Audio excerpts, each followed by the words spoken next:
ऐसा अछूता विषा मैं ਸਰੋਤਿਆਂ ਦੇ ਸਾਹਮਣੇ ਰੱਖ ਰਿਹਾ, ਜਿਸ ਤੇ ਘਟ ਲਿਖਿਆ ਗਿਆ ਹੈ, ਘਟ ਬੋਲਿਆ ਗਿਆ ਹੈ, घट समझिया गया है और घट ही समझाया गया है।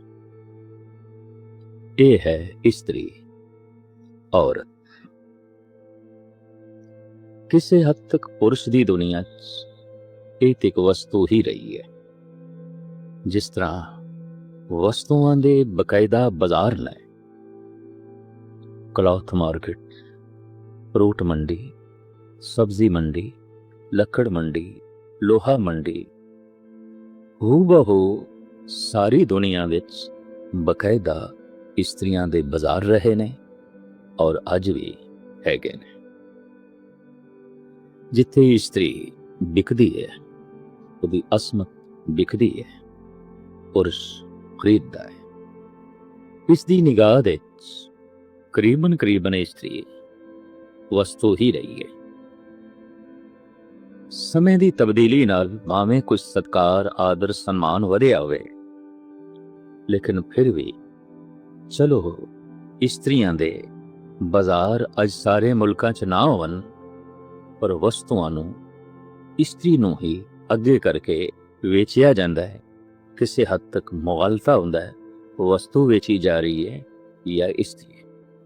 कपड़ा है, कार है, मोटरसाइकिल है, गरज के कुछ भी वस्तु जो वरतण दियां ने उन्हां नूं वेचना है इस्त्री नूं अगे करके, उसदा चित्र अगे करके, उसे दा ही बुत अगे करके।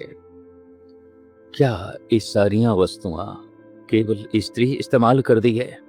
पर नहीं, आकर्षण है पुरुष दे मन ते स्त्री दा, तो स्त्री नूं अगे करके वस्तु दे प्रति आकर्षण पैदा करो, ताकि खरीदार इस औरत दे राही, इस स्त्री दे राही वस्तु खरीद सके। ऐसा भी दौर लंघिया है, पैर दी जुत्ती स्त्री नूं आख्या गया, जिससे मनुख समय अनुसार जुत्ती बदलदा रहा है। बदलो इसमें। और ऐसा निजाम काफी लंबे समय तक प्रचलित रहा है। स्त्री हमेशा मनुख दे हथों, पुरुष दे हथों पीड़ित रही है, संताप ग्रस्त रही है। दूर क्यों जाओ? जद रावण भी कैद दे चा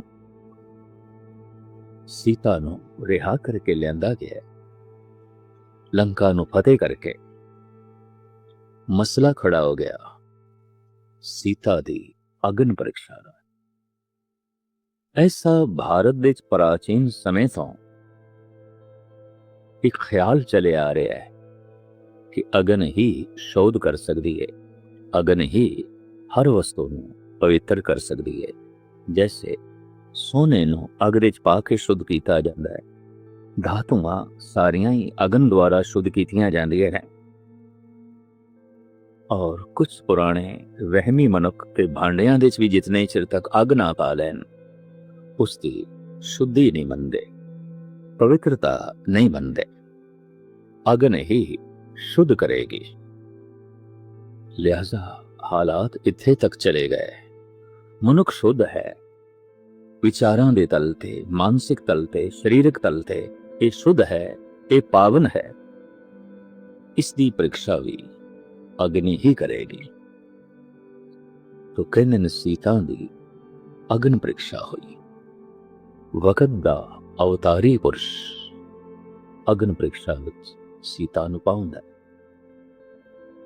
लेकिन इस तरह की अग्न परीक्षा कदी पुरुष ने नहीं दी। क्या वह भी मानसिक तल ते पावन है? क्या वह भी शरीरक तल ते पवित्र है?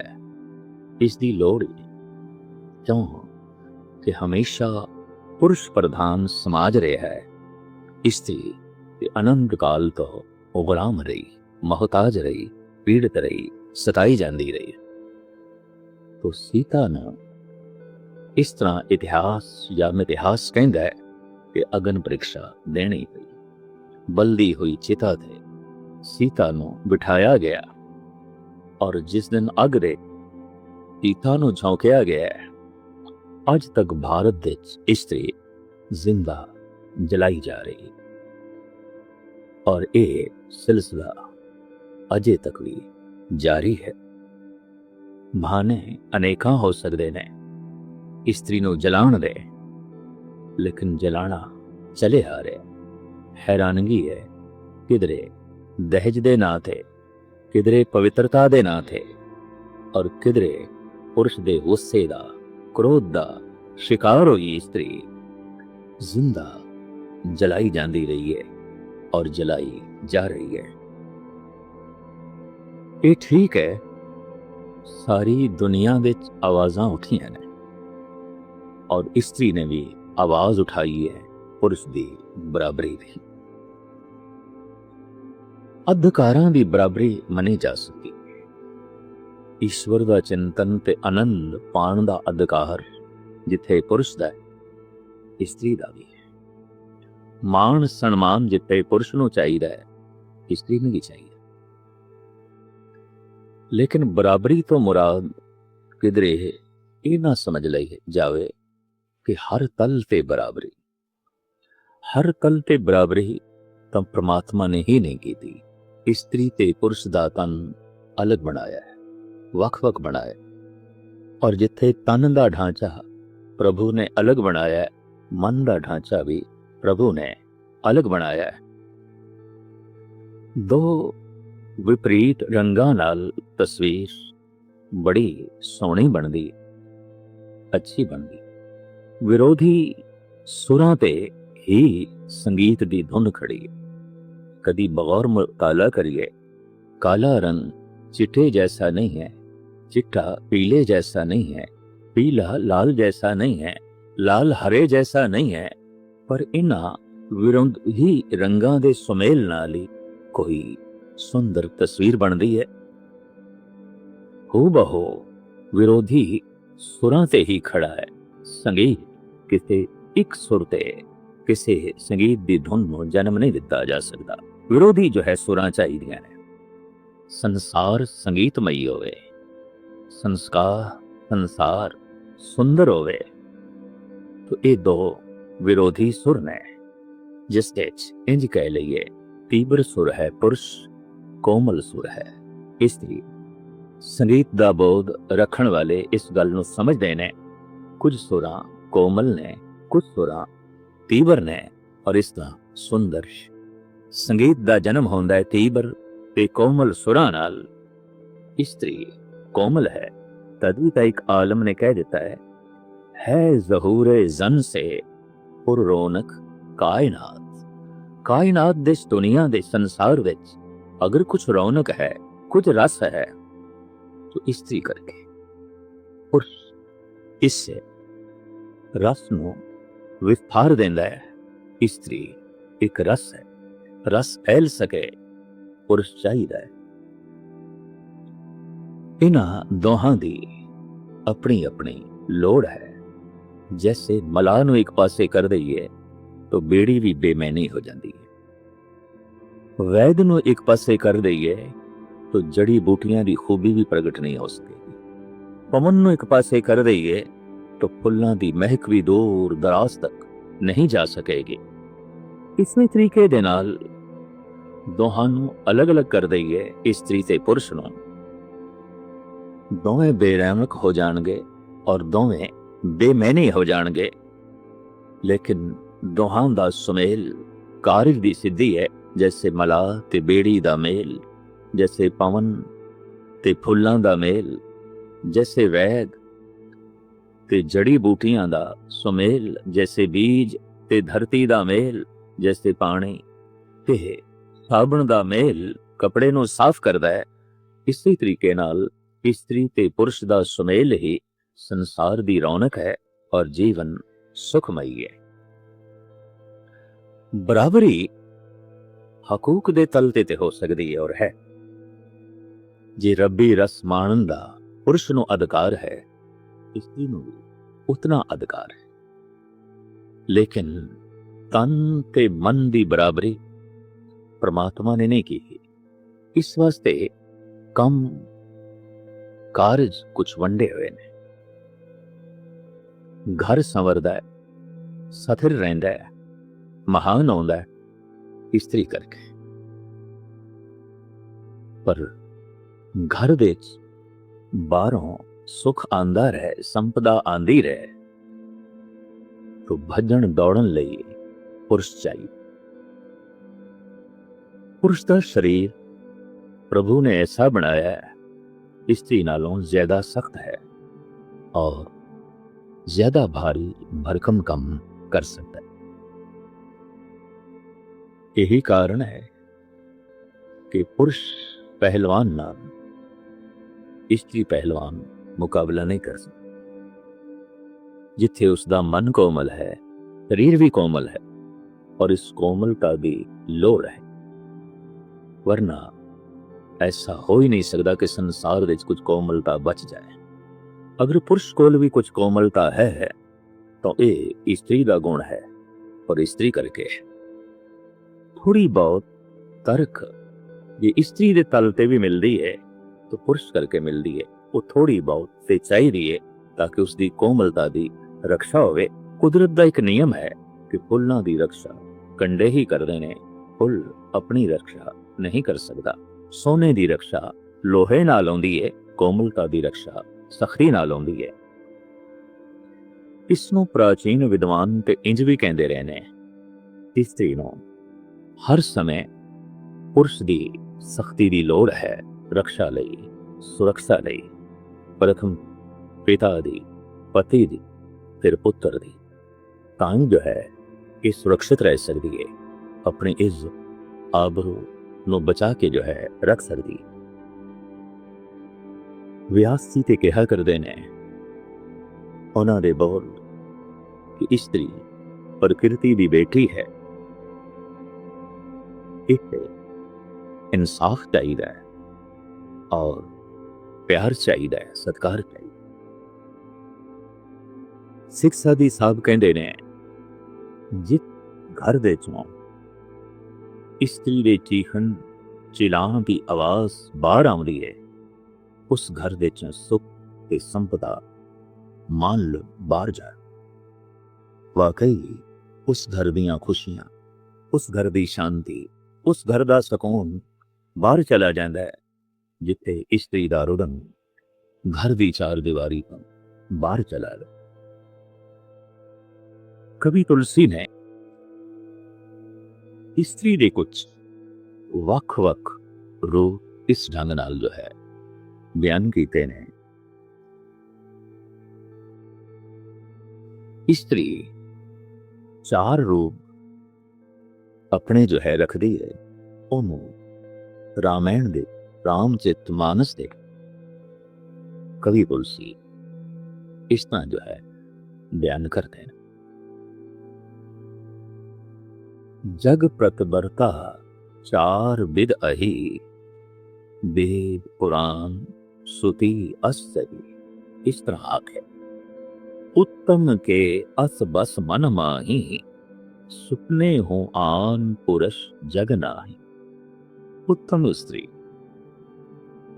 उसकी दृष्टि दे जगत दे उसके पति तो बिना और कोई भी पुरुष नहीं, वही पुरुष, बाकी कोई पुरुष नहीं।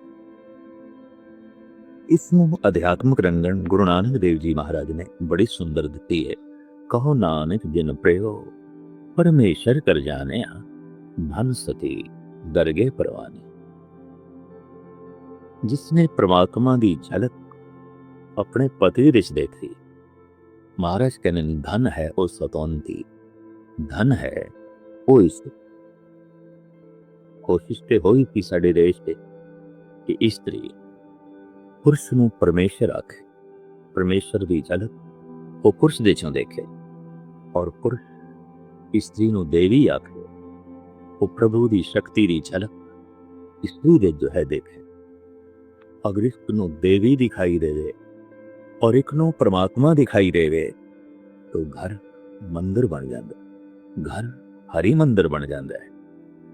पर एक नूं भूत दिखाई देवे, एक नूं डायन दिखाई देवे, घर ही नरक बन जाता। पता नहीं पृथ्वी हो कितने घर नरक बने हुए हैं, क्योंकि घरां 'ਚ कोई डायन रह रही है, कोई भूत रह रहा है। एक ਨੂੰ डायन दिखाई दे रही है और एक ਨੂੰ भूत दिखाई दे रहे। ਜੀਵਨ ਦਾ ਢੰਗ ਨਾ ਆਇਆ, ਇੱਕ ਦੂਜੇ ਨੂੰ ਸਮਝਣ ਦਾ ਢੰਗ ਨਾ ਆਇਆ।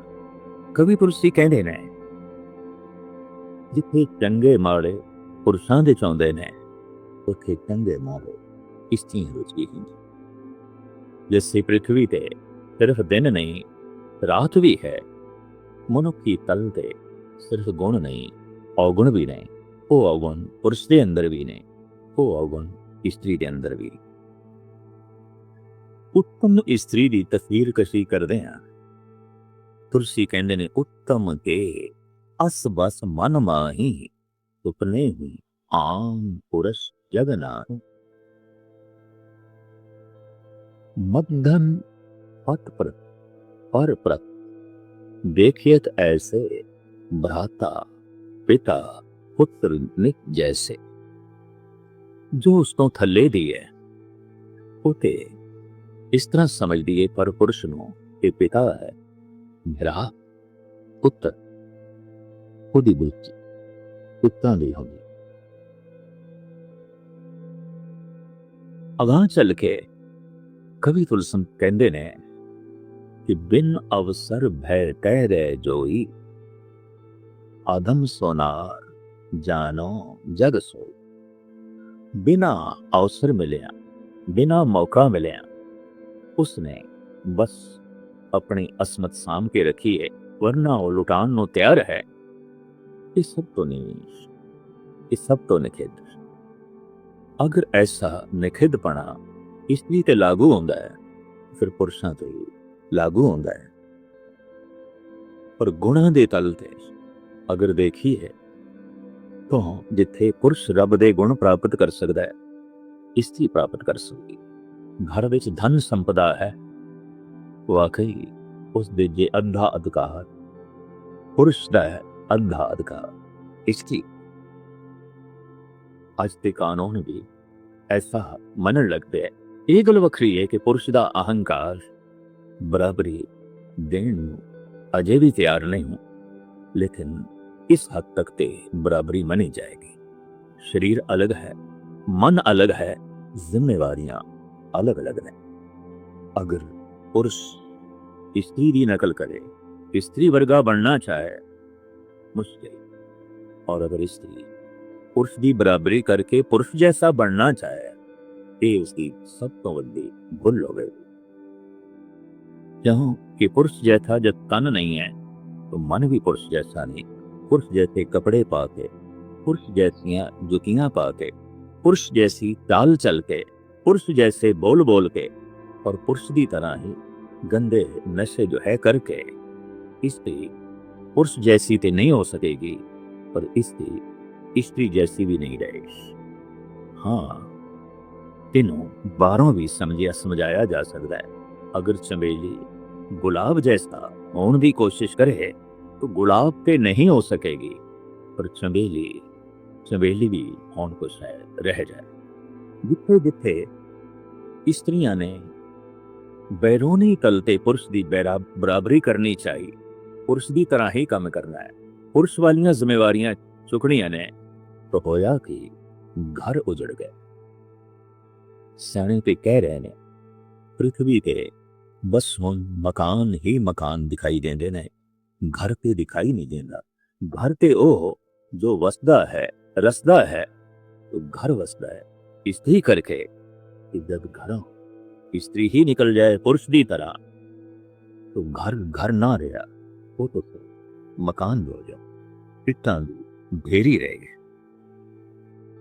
संतान ये बुढ़ेपे का सहारा है, असली दौलत है। जिस दिन की स्त्री बाहर निकल गई, संतान भी टूट गए, बच्चियां च भी कोमलता ना पैदा हुई, मां का प्यार नहीं मिलिया, मां की गोद नहीं मिली, ममता हिरदे विच उन्हां दे प्रवेश नहीं की। तो होया कि जिथे मां बाप ममता तो सखने हुए, उत्थे औलाद हुई, सखनी हुई, ਧਨ ਹੀ ਧਨ ਰਹਿ ਗਿਆ ਜੋ ਜੜ ਹੈ, ਔਰ ਇਸ ਤਰ੍ਹਾਂ ਇਸਤਰੀ ਤੇ ਪੁਰਸ਼ ਦੀ ਮੱਤ ਵੀ ਜੜ ਹੋ ਕੇ ਰਹਿ ਗਈ। ਜਿਤਨਾ ਸਹਾਰਾ ਮਮਤਾ ਦਾ ਮਾਰਿਆ ਹੋਇਆ ਇੱਕ ਬੱਚਾ ਮਾਂ-ਬਾਪ ਦੇ ਲਈ ਬਣ ਸਕਦਾ ਸੀ, ਧਨ ਉਤਨਾ ਨਹੀਂ ਬਣ। ਲੇਕਿਨ ਮਨੁੱਖ ਨੇ, ਇਸਤਰੀ ਤੇ ਪੁਰਸ਼ ਨੇ ਜਿਤਨੀ ਧਨ ਦੀ ਚਿੰਤਾ ਕੀਤੀ, ਔਲਾਦ ਦੀ ਉਤਨੀ ਚਿੰਤਾ ਨਾ ਕੀਤੀ। ਆਉਣ ਵਾਲਾ ਭਵਿਸ਼ ਤੇ ਬੱਚਿਆਂ ਦੇ ਹੱਥ ਵਿੱਚ ਸੀ, ਤਾਂ ਮਨੁੱਖ ਦਾ ਭਵਿਸ਼ ਵਿਗੜਦਾ ਜਾ ਰਿਹਾ ਹੈ, ਕਿਉਂਕਿ ਬੱਚੇ ਮਮਤਾ ਤੋਂ ਹੀਣ ਹੁੰਦੇ ਜਾ ਰਹੇ ਨੇ, ਪਿਆਰ ਤੋਂ ਹੀਣ ਹੁੰਦੇ ਜਾ ਰਹੇ ਨੇ। ਅਹੰਕਾਰ, ਘਿਰਣਾ, ਨਫ਼ਰਤ ਸਾਰੀ ਦੁਨੀਆ ਦੇ ਵਿੱਚ ਇੱਕ ਨਵੀਂ ਪਨੀਰੀ ਰਿੰਗ ਵਧ ਰਹੀ ਹੈ, ਜਿਸ ਦਾ ਕਾਰਨ ਹੈ ਇਸਤਰੀ ਦਾ ਪੁਰਸ਼ ਦੇ ਤਲ ਤੇ ਬੈਰੂਮੀ ਰੂਪ ਦੇ ਬਰਾਬਰੀ ਕਰਨਾ, ਔਰ ਪੁਰਸ਼ ਦਾ ਇਸ ਬਰਾਬਰੀ ਨੂੰ ਕਿਸੇ ਹੱਦ ਤੱਕ ਕਬੂਲ ਕਰਨਾ ਔਰ ਕਿਸੇ ਹੱਦ ਤੱਕ ਵਿਰੋਧ ਕਰਨਾ।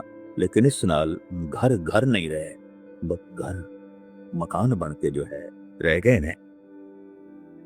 ਇਸਤਰੀ ਦੀ ਆਪਣੀ ਮਹਾਨਤਾ, ਔਰ ਕਿਧਰੇ ਇਹ ਆਪਣੀ ਮਹਾਨਤਾ ਨੂੰ ਸਮਝ ਲਵੇ ਤਾਂ ਘਰ ਮੰਦਰ ਬਣ ਸਕਦਾ, ਹਰੀ ਮੰਦਰ ਬਣ ਸਕਦਾ। ਨਹੀਂ ਤੇ ਉਜੜਿਆ ਹੋਇਆ ਖੋਲਾ, ਉਜੜਿਆ ਹੋਇਆ ਇੱਕ ਖੰਡਰ ਤੋਂ ਬਿਨਾਂ ਹੋਰ ਜੋ ਹੈ ਕੁਛ ਵੀ ਨਹੀਂ ਹੋਵੇਗਾ। ਧੰਨ ਗੁਰੂ ਨਾਨਕ ਦੇਵ ਜੀ ਮਹਾਰਾਜ ਨੇ ਇਸਤਰੀ ਦਾ ਪਕਸ਼ ਪੂਰਦੇ ਹੋਇਆ ਕਿਹਾ, ਜੇ ਕੁਛ ਮਹਾਨ ਮਨੁੱਖਾਂ ਕਰਕੇ ਸੰਸਾਰ ਦਾ ਇਤਿਹਾਸ ਰੌਣਕੀਲਾ ਬਣਿਆ ਹੋਇਆ ਹੈ, ਵਾਕਈ ਇਹਨਾਂ ਕੁਝ ਮਹਾਨ ਹਸਤੀਆਂ ਨੂੰ ਇਤਿਹਾਸ ਦੇ ਚੋਂ ਕੱਢ ਦਈਏ, ਸਾਰਾ ਸੰਸਾਰ ਬੇਰੌਣਕ ਹੋ ਜਾਂਦਾ ਹੈ। ਪਰ ਇਹਨਾਂ ਹਸਤੀਆਂ ਨੂੰ ਜਨਮ ਦੇਣ ਵਾਲੀ ਮਾਂ ਹੀ ਨਾ ਆਉਂਦੀ, ਐਸੀ ਧਰਤੀ ਹੀ ਨਾ ਆਉਂਦੀ, ਇਹ ਫੁੱਲ ਕਿੱਥੇ ਖਿੜਨੇ ਸੀ, ਔਰ ਸੰਸਾਰ ਪੁਰ ਰੌਣਕ ਕਿੱਥੇ ਜੋ ਹੈ ਬਣਨਾ ਸੀ। ਧੰਨ ਗੁਰੂ ਨਾਨਕ ਦੇਵ ਜੀ ਮਹਾਰਾਜ ਨੇ ਇਸ ਵਾਸਤੇ ਇਸਤਰੀ ਬਰਾਬਰੀ ਦਿੱਤੀ। ਦੈਵੀ ਗੁਣਾਂ ਵਿੱਚ ਵੀ ਕੁਝ ਗੁਣ ਪੁਰਸ਼ ਨੇ, ਕੁਝ ਗੁਣ ਇਸਤਰੀ ਨੇ। ਗਿਆਨ ਪੁਰਸ਼ ਹੈ, ਭਗਤੀ ਇਸਤਰੀ ਹੈ, ਦਇਆ ਇਸਤਰੀ ਹੈ, ਪਰ ਇਸ ਦੇ ਮੁਕਾਬਲੇ ਤੇ ਸੰਤੋਖ ਪੁਰਸ਼। ਇਸੇ ਤਰੀਕੇ ਨਾਲ ਸੂਰਬੀਰਤਾ ਇਹ ਪੁਰਸ਼ ਹੈ, ਲੇਕਿਨ ਸਹਿਨਸ਼ੀਲਤਾ ਇਸਤਰੀ ਹੈ। ਗਿਣਦੇ ਜਾਈਏ, ਸ਼ਾਂਤੀ ਇਸਤਰੀ ਹੈ, ਕ੍ਰਾਂਤੀ ਪੁਰਸ਼ ਜੋ ਹੈ ਮੰਨ ਲਈਏ, ਪਰ ਕ੍ਰਾਂਤੀ ਸ਼ਾਂਤੀ ਤੇ ਆਧਾਰਿਤ ਹੋ, ਸੂਰਬੀਰਤਾ ਸਹਿਨਸ਼ੀਲਤਾ ਤੇ ਆਧਾਰਿਤ ਹੋਵੇ, ਔਰ ਸੰਤੋਖ ਦਇਆ ਦੇ ਆਸੇ ਤੇ ਟਿਕਿਆ ਹੋਵੇ, ਤਾਂ ਹੀ ਖੂਬੀ ਔਰ ਮਾਨਸਿਕ ਤਲ ਤੋਂ ਆਨੰਦ ਹੈ। ਜੇ ਮਾਨਸਿਕ ਤਲ ਤੇ ਇਸ ਤਰ੍ਹਾਂ ਦੈਵੀ ਗੁਣਾਂ ਦੀ ਲੋੜ ਹੈ ਜੋ ਇਸਤਰੀ ਤੇ ਪੁਰਸ਼ ਨੇ, ਤਾਂ ਬਾਹਰ ਵੀ ਸੁੱਖ, ਅਮਨ ਤੇ ਚੈਨ ਬਣਿਆ ਰਹੇ। ਇਹਨਾਂ ਦੋਹਾਂ ਦੀ ਲੋੜ ਹੈ, ਔਰ ਜਿਤਨਾ ਮਹਾਨ ਪੁਰਸ਼ ਹੈ ਉਤਨੀ ਮਹਾਨ ਇਸਤਰੀ ਹੈ। ਧੰਨ ਗੁਰੂ ਨਾਨਕ ਦੇਵ ਜੀ ਮਹਾਰਾਜ ਨੇ ਗੁਰਦੁਆਰਿਆਂ ਦੇ ਦਰਵਾਜ਼ੇ ਦੋਹਾਂ ਲਈ ਖੋਲ੍ਹ, ਸਤਸੰਗ ਦਾ ਆਨੰਦ ਦੋਵੇਂ ਮਾਣ ਸਕਦੇ ਨੇ, ਅੰਮ੍ਰਿਤ ਦੋਵੇਂ ਪਾਨ ਕਰ ਸਕਦੇ ਨੇ, ਔਰ ਇਸ ਤਲ ਤੇ ਧਾਰਮਿਕ ਦੋਹਾਂ ਦੀ ਬਰਾਬਰੀ, ਔਰ ਪਦਾਰਥ ਦੇ ਤਲ ਤੇ ਦੋਹਾਂ ਦੀ ਬਰਾਬਰੀ। ਕਿਸੇ ਵੀ ਤਲ ਤੇ ਇਸ ਨੂੰ ਪਛਾੜ ਕੇ ਜੋ ਹੈ ਨਹੀਂ ਸੁਟਿਆ ਗਿਆ, ਅਗਾਂਹ ਬਕਾਇਦਾ ਨਾਲ ਰੱਖਿਆ ਗਿਆ, ਔਰ ਹਰ ਤਲ ਤੇ ਇਸ ਦੇ ਗੁਣਾਂ ਨੂੰ ਸਲਾਹਿਆ ਗਿਆ, ਸਨਮਾਨਿਆ ਗਿਆ। ਕਹਿੰਦੇ ਨੇ ਜਦ ਕੋਈ ਪੁਰਸ਼ ਬੰਦਗੀ ਕਰਦਿਆਂ ਪੂਰਨ ਪੁਰਖ ਬਣਦਾ ਹੈ, ਤਾਂ ਉਸ ਦੇ ਅੰਦਰ ਇਸਤਰੀ ਦੀ ਦਇਆ ਤੇ ਕੋਮਲਤਾ ਪ੍ਰਗਟ ਹੋ ਜਾਂਦੀ ਹੈ। ਉਸ ਦੇ ਬੋਲਾਂ ਵਿੱਚ ਵੀ ਇਸਤਰੀ ਭਾਵ ਆ ਜਾਂਦਾ ਹੈ। ਜੈਸੀ ਕਬੀਰ ਤੇ ਗੁਰੂ ਨਾਨਕ ਦੇ ਬੜੇ ਬੋਲ ਇਸਤਰੀ ਭਾਵ ਦੇ ਨੇ। ਮੋਰੀ ਰੁਣ ਝੁਣ ਲਾਇਆ ਮੈਣੇ ਆਵਨ ਆਇਆ, ਤੇਰੇ ਮੁੰਦ ਕਟਾਰੇ ਜੇਵੜਾ ਤਿਨ ਲੋਭੀ ਲੋਭ ਲੁਭਾਇਆ। ਇਹ ਬੋਲ ਗੁਰੂ ਨਾਨਕ ਦੇ। ਭਗਤ ਕਬੀਰ ਕਹਿੰਦੇ ਨੇ ਕੀਓ ਸਿੰਗਾਰ ਮਿਲਨ ਕੇ ਤਾਈ, ਹਰ ਨਾ ਮਿਲੇ ਜਗ ਦੀਵਨ ਗੁਸਾਈ। ਹਰ ਮੇਰੋ ਪਿਰ ਹੋਂ ਹਰ ਕੀ ਬਹੁਰੀਆ, ਰਾਮ ਬੜੇ ਮੈਂ ਤਨਕ ਲਹੁਰੀਆ। ਪੂਰਨ ਹੋ ਜਾਂਦੀ ਹੈ ਇਸਤਰੀ ਜਦ ਉਸ ਦੇ ਅੰਦਰ ਗਿਆਨ ਪੈਦਾ ਹੋ ਜਾਏ। ਪੂਰਨ ਹੋ ਜਾਂਦਾ ਹੈ ਪੁਰਸ਼ ਜਦ ਉਸ ਦੇ ਅੰਦਰ ਭਗਤੀ ਪੈਦਾ ਹੋ ਜਾਏ, ਭਾਵਨਾ ਪੈਦਾ ਹੋ ਜਾਏ।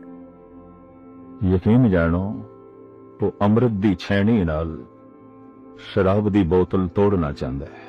ਗੁਰੂ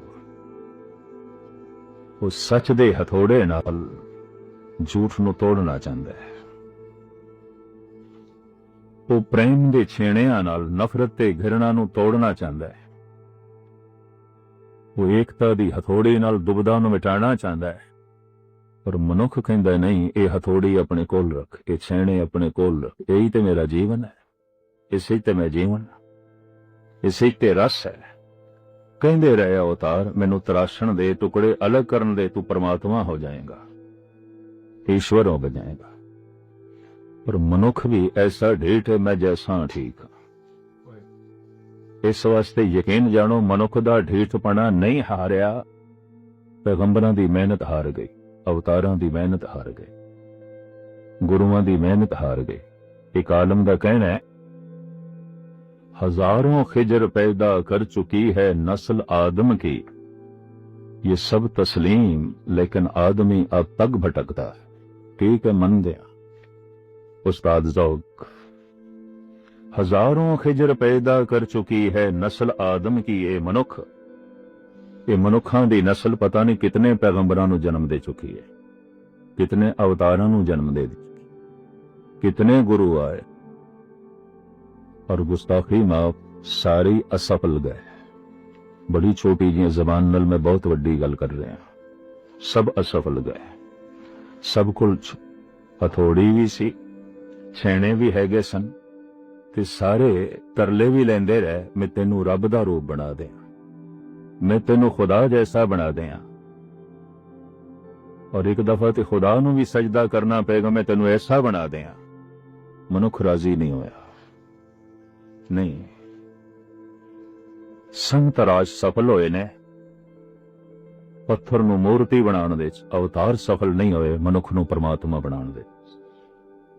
इस वास्ते पत्थर जितने मूर्तिमान हो गए, पत्थर जितनियां खूबसूरत मूर्तियां दी शक्ल तैयार कर गए, मनुख इतनी सुंदर मूर्ति नहीं बन सकिया।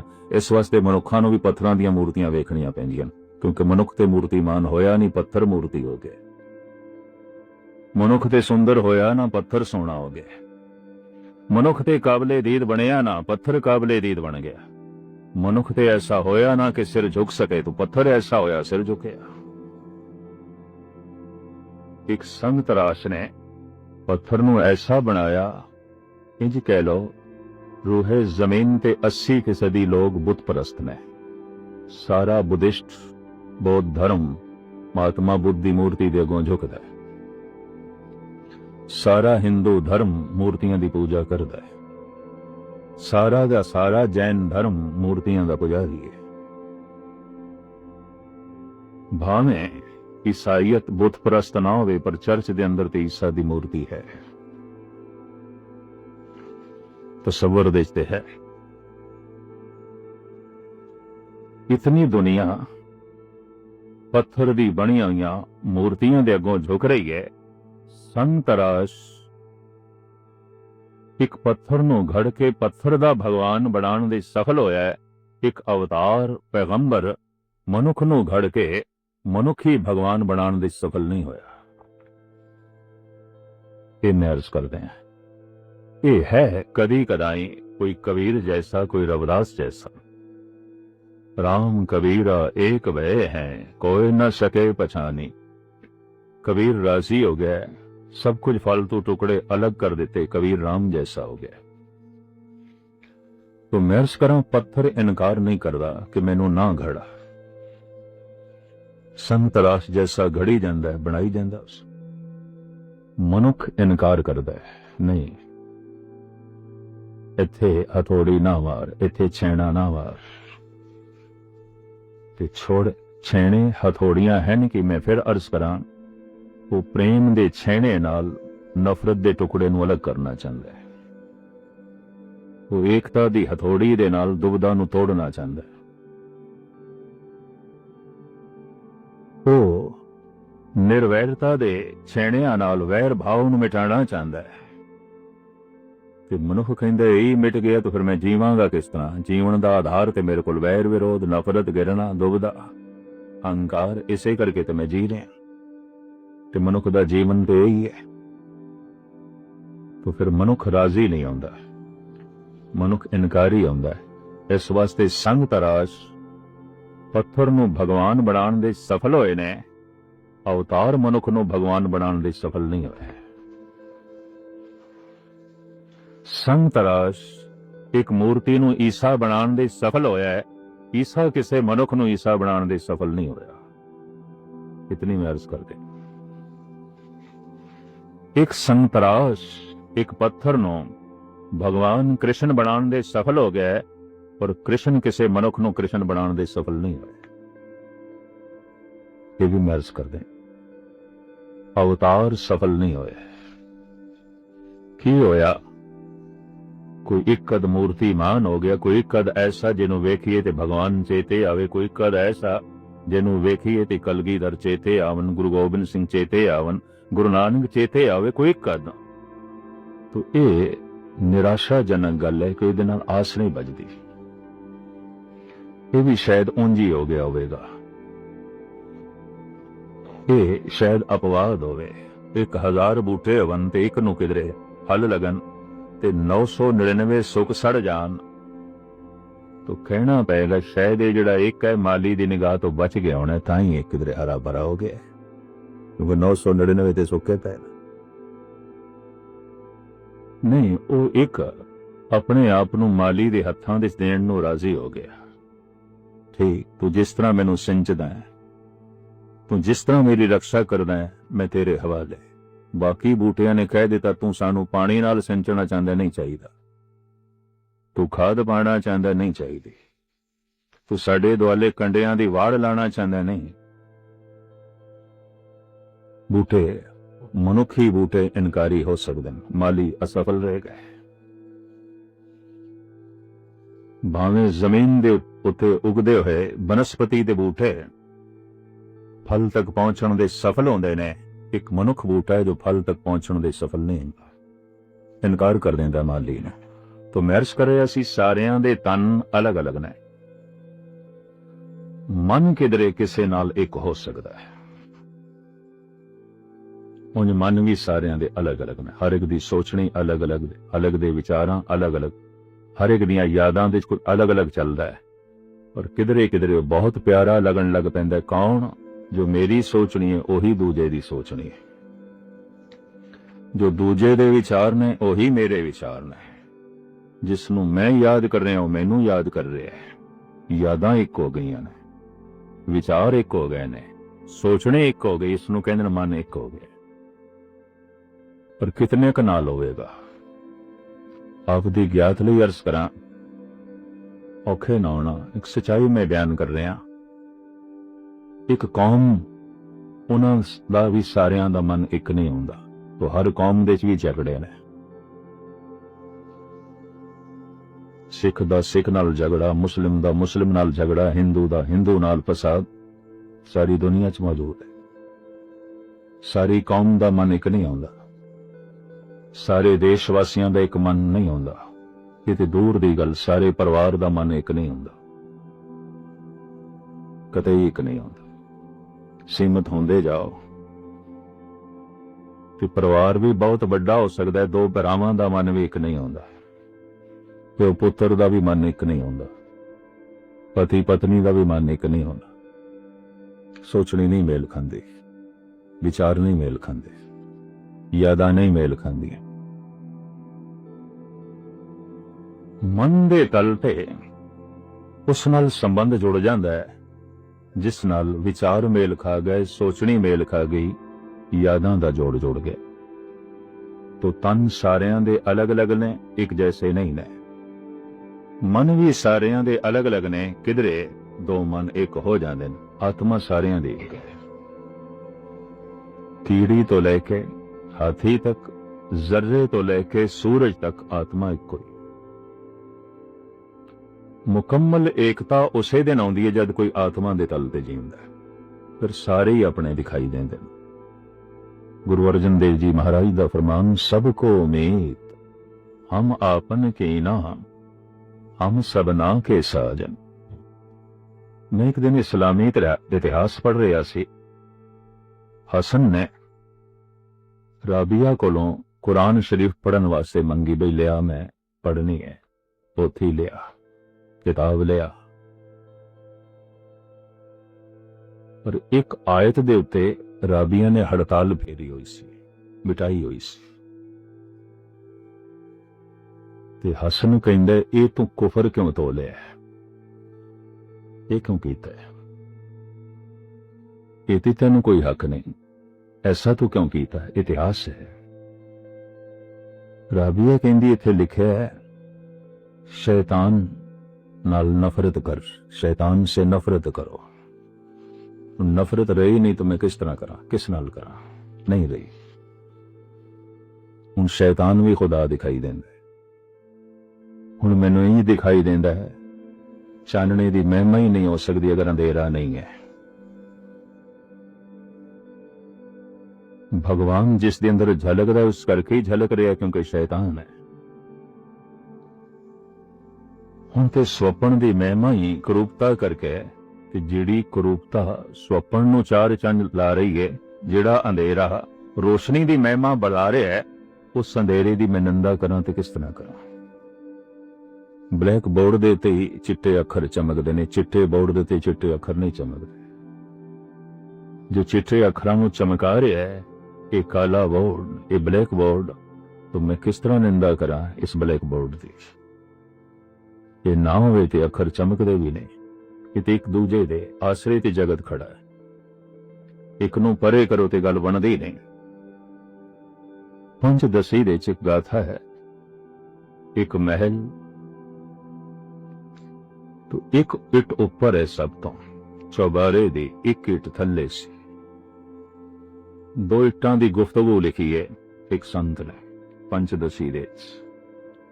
ਉੱਪਰ ਦੀ ਇੱਟ ਕਹਿੰਦੀ ਹੈ, देख मैं सब तो ऊपर,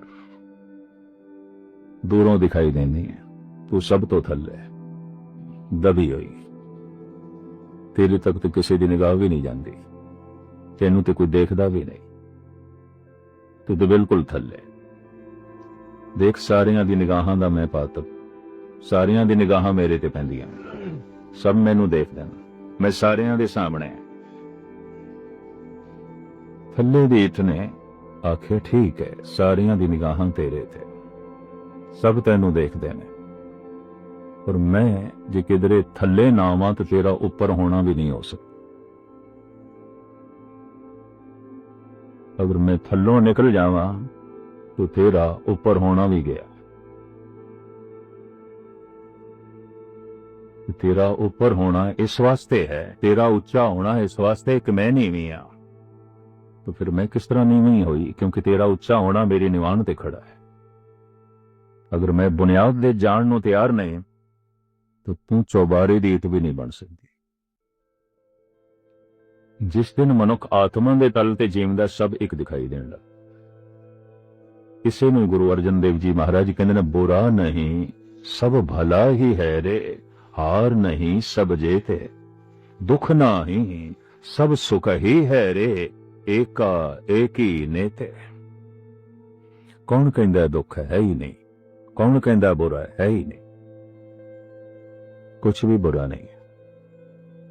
एक दृष्टि बन गई, अगर बुरा दिखाई देंदा पे तो कोई भला दिखाई देंदा पे, दो दृष्टियां।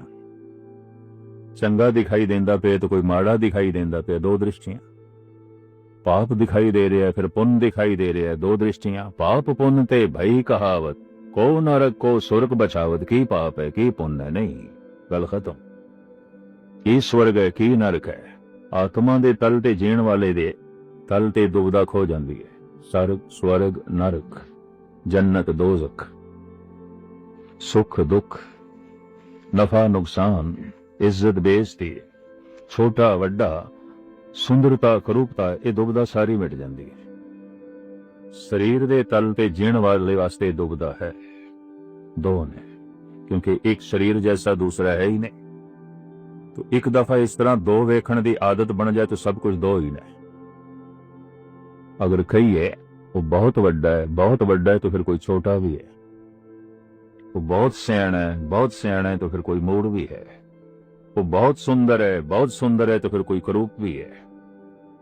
वो बहुत ताकतवर है तो कोई कमजोर भी है। एक दे मुकाबले ते दूसरा खड़ा है। तुसी एक दा ना लो, दूजा खड़ा है। तुसी आखो पुरुष है तो फिर स्त्री भी खड़ी है। तुसी आखो ये बच्चा है तो फिर जवान भी खड़ा है। एक दा ना नहीं ले सकते, एक दा ना लिया दूजा खड़ा है।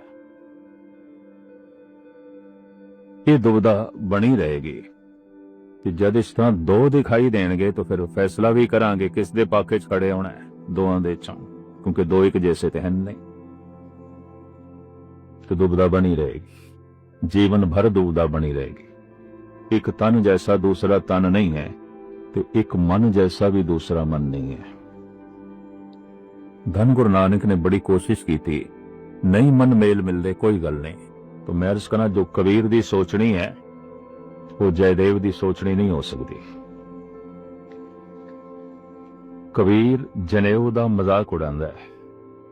हम घर सूत तने नित ताना कंठ जनेऊ तुम्हारे, तुम तो पढ़ते वेद गायत्री गोबिंद हृदय हमारे। तू जनेऊ जिहड़ा पहने होया ये साडे घर बनदा सी, जो लाया असी सूत्र कतदे असी बनाने आ। ते जद सूत कत के साडे घरों ही बन के तू गल दे च पाना ते असी ते तैनूं पहनाण वाले तू ब्राह्मण किहड़ी गल दा हो गए ते असी शूद्र किहड़ी गल दे हो गए।